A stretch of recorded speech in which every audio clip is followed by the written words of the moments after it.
Hello, hello, bel ti zami myo, koman nou ye?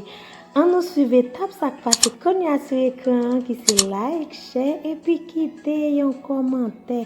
Koman nou ye, mes amou?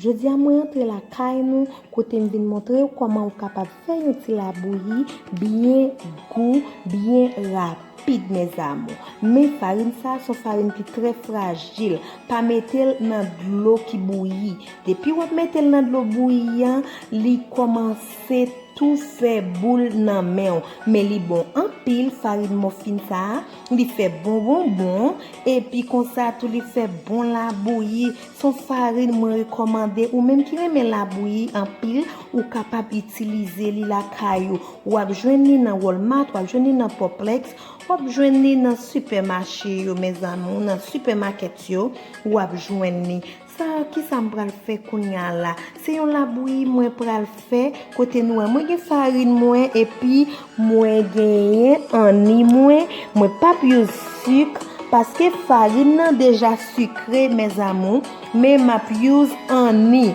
moi gagné anis moi et puis moi gagné cinnamon moi gagné powder cinnamon nan tout et puis moi gagné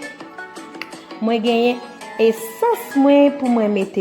Ok mes amours, moi quitte de l'eau, moi faire un petit chaud que li pral bouillir et qu'on y a là moi pral mettre farine moi dans l'eau depuis même quand on mette là moi conseille pour camper là à boisser li à virer li depuis ou pas tourner esclave li Jean moi dit nous mes amours la fait boule la main li pas tant que farine blanc li pas tant que pot farine mais li fait bon la bouillie mes amours. Ok, nous capables ouais depuis me mettre là c'est virer juste pour li pas coller mes amours. Mais moi recommander nous capable acheter li di goût en pile, li fait bon la bouillie mes amours. Et puis li gen sucre là dedans déjà ou pas besoin mettre en pile sucre. C'est raison nous ouais moi pral faire, c'est un petit cal ani m'a servi parce que moi pas trop aimer trop sugar. Sucre là pas trop bon pour mes amours pour éviter maladie.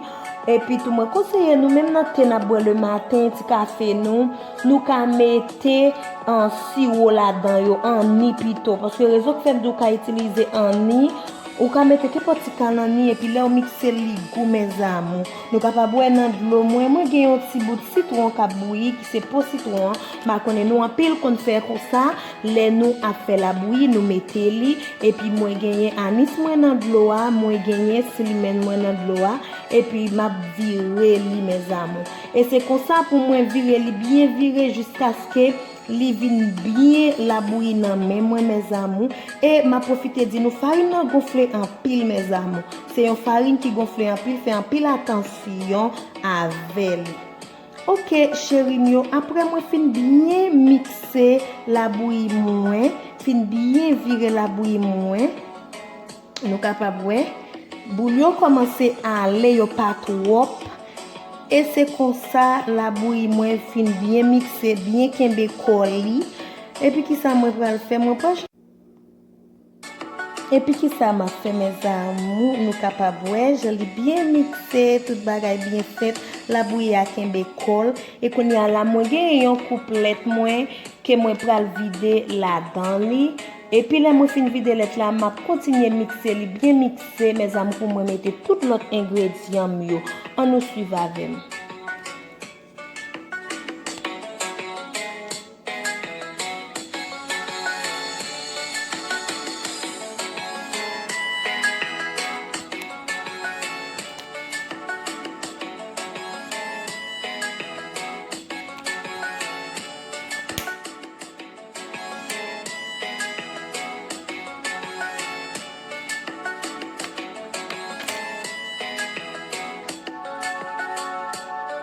Et c'est comme ça mes amours, moi te mette un petit sel là-dedans li et puis moi mette un petit poussière sel là-dedans li qu'on y a là moi pral utiliser en ni moi pas mettre en pile parce que moi dis nous ça déjà farine nan déjà gen sucre pa li farine c'est une farine qui tout sucré moi seulement mette un petit ani et puis pour moi ka mixer li.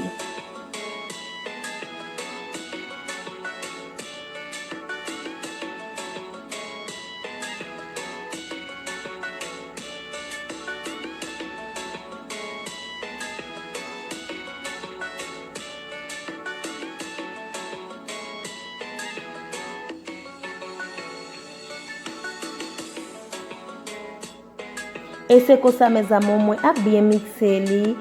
Et puis pour toute bagarre, pour moi même la bouillie a déjà paré mes amis, mais li moi mettez sel, moi mettez animi, mais li mais qui j'aime moi présenter nous. Merci en pile avec vous même qui te prend temps sans pour regarder vidéo ça, pas oublier share, like, quitter un commentaire, m'a quitter toute description yo en bas vidéo yo à mes amis. Moi conseiller ou même qui remet farine, qui remet la bouillie, pas hésiter allez, ça ou pas regret. Bye bye. Gros bisous pour nous.